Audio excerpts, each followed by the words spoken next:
welcome to my office. This has been inhabited by numerous men who smoke cigars. And one last question particularly to that. Obviously so powerful, but you're also trailblazers and are all firsts in something. And so I talked to Senator Mikulski this morning, who was so excited. Tell me about what it was like in the Congress, but also in the Appropriations Committee so many years ago. I found it surprising there were so few women.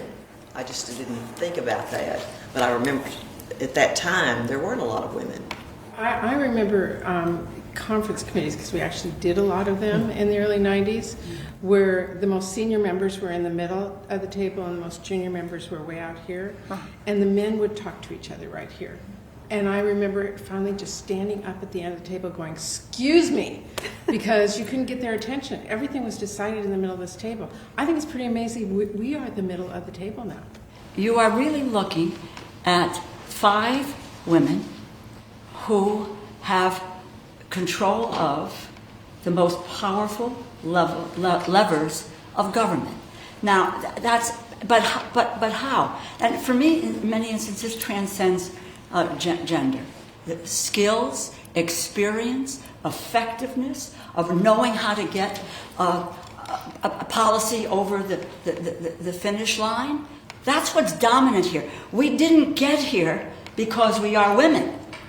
How do you think you're different than your predecessors in terms of your relationships? Because I think you want me to succeed. I certainly want you to succeed. And I do think that is a value that women bring to the table. And there's not competition here. There's a genuine want to deliver. Again, not compromising values. People don't have to do that. Disagree vehemently when it's necessary, but this collaborative relationship that's continuous. You can't just call people at the last minute when you need them. You have to keep an open dialogue. And how it's changed, just facts. When I got here in 2001, a man held every one of these positions. Lovely guys, lovely men, but they were all men. This country does not look like that. It's not right. Most Americans don't know what the Appropriations Committee is, but if they heard that women didn't have a seat at the table and how investments were distributed, like that would be a problem. What are the stakes in funding the government? What are the stakes if there's a default? What would you tell average Americans? When we don't pass bills on time, it means that new programs can't start, that old programs that perhaps should be terminated continue to be funded, and it increased the cost to taxpayers.